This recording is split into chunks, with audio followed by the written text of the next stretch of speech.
Capítulo 3. Diabo prestidigitador. É evidente a existência de um medianeiro plástico extraordinário nesse homúnculo intelectual, equivocadamente chamado homem. De forma enfática quero referir-me ao plexo solar, centro emocional sabiamente colocado pela natureza, na região do umbigo. É inquestionável que este magnífico ascendente do bípede tricerebrado ou tricentrado se satura, integralmente, com a essência sexual de nossos órgãos criadores. Foi-nos dito que o holo mágico do ventre é estimulado, frequentemente, pelo hidrogênio sexual SI12 que sobe desde os órgãos sexuais. É, pois, um axioma inquebrantável da filosofia hermética que, na região do ventre, existe um poderoso acumulador energético sexual.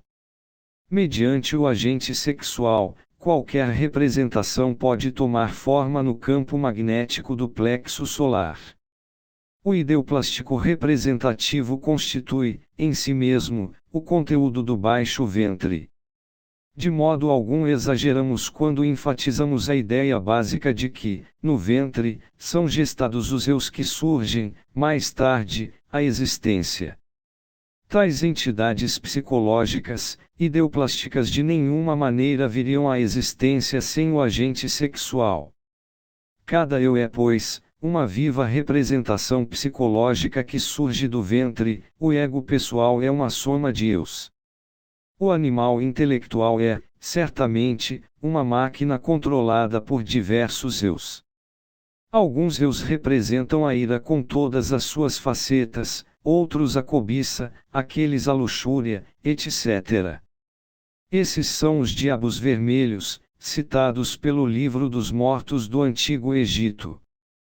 Em nome da verdade, é indispensável dizer que o único digno que levamos dentro é a essência. Desafortunadamente, esta, em si mesma, está dispersa aqui, lá e acolá, enfrascada em cada um dos diversos eus. O diabo prestidigitador toma forma na potência sexual. Alguns eus muito fortes costumam produzir variados fenômenos físicos assombrosos. Valdemar relata o seguinte caso: o prestigioso síndico da cidade de Samini, atual Tedesco, situada entre Florença e Pisa, tinha uma filha de 15 anos, sobre a qual veio o demônio, de maneira que causou sensação no país. Não era só que a cama em que estava a moça se movesse de um lado a outro da habitação, de maneira que tão logo estava contra uma parede, como contra a outra, senão que o demônio quebrou grande quantidade de vasilhas na casa, abria portas e gavetas, e armava tal barulho que os moradores passavam a noite tremendo e cheios de espanto. Em presença dos pais, foi a filha atacada de tal modo pelo maligno que, apesar de súplicas e implorações da moça, alçou-a pelos quadris e a levou pelo ar. Em vão chamou ela, invocando: Santa Virgem Maria, ajuda-me a me salvar, pois é isto ante a presença de centenas de habitantes da cidade. Foi arrastada pela janela, flutuando vários minutos diante da casa e sobre a praça do mercado.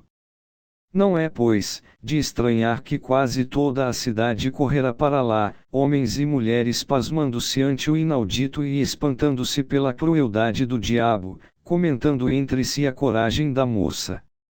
Um relato da época diz: todos se achavam aterrorizados e comovidos, profundamente, pelo aspecto da mãe e das mulheres da família que, com o cabelo solto, se arranhavam com as unhas as faces, golpeavam os peitos com os punhos e enchiam o ar de lamento e alaridos cujo eco ressoava pelas ruas. A mãe, sobretudo, gritava ora à sua filha, ora ao demônio, pedindo a este que jogasse sobre ela toda a desgraça. Logo se dirigiu de novo às pessoas, especialmente às mães, para que se ajoelhassem com ela, implorando ajuda a Deus, coisa que todas fizeram num instante. Ó Deus Santo! Em seguida, precipitou-se a filha de cima, sobre sua mãe e consolou-a meio morta, com semblante alegre: abandona o temor, minha mãe. Cessa de chorar que aqui está tua filha. Não temas pelo fantasma do diabo, rogo-te. Crês, acaso, que fui torturada e humilhada, porém, melhor, encontro-me cumulada de uma deliciosa e indizível doçura. Pois sempre o amparo de todos os desconsolados tem estado a meu lado, ajudando-me e falando-me, para dar-me ânimo e constância. Assim, me dizia, ganhasse o céu.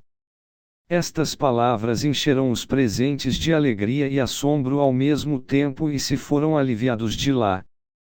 Porém, apenas regressara a família à sua casa, e rompeu, de novo, o diabo, e lançando-se com toda a violência sobre a moça, pegou-a pelos cabelos, apagou as lâmpadas e velas, revirou caixas e gavetas e toda a mobília. É quando, de novo, pôde acender as luzes o pai, a filha se arrojou sobre o crucifixo da casa e clamou com voz dilaceradora: faz que me trague a terra, ó Senhor, antes de me abandonar. Sustenta-me e libera-me, eu te imploro encarecidamente.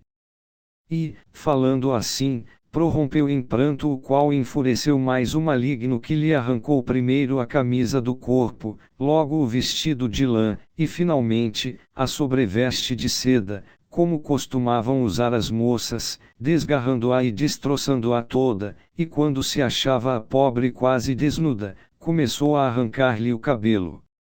Ela gritava: Pai meu, traze-me um vestido, cobre minha nudez. Virgem Santa, ajuda-me. Finalmente, e depois que o demônio a fizera objeto de mais sevícias, logrou-se liberar a moça de seus braços, através de uma peregrinação e uns exorcismos efetuados por um sacerdote. Até aqui, pois, o interessante relato de Valdemar. É ostensível que o demônio sádico que atormentou essa pobre moça, era, fora de toda dúvida, o diabo prestidigitador, um forte eu-diabo da donzela que tomou forma na potência sexual dela mesma, isso é tudo.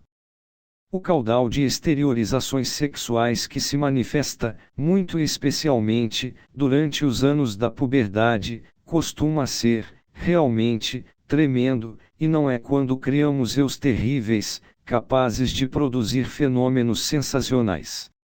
A raiva de não poder amar ou o fato mesmo de sentir-se defraudado por alguém, é fora de toda dúvida, o verdadeiro inferno e provoca aquelas espantosas emanações sexuais fluídicas capazes de converter-se no diabo prestidigitador.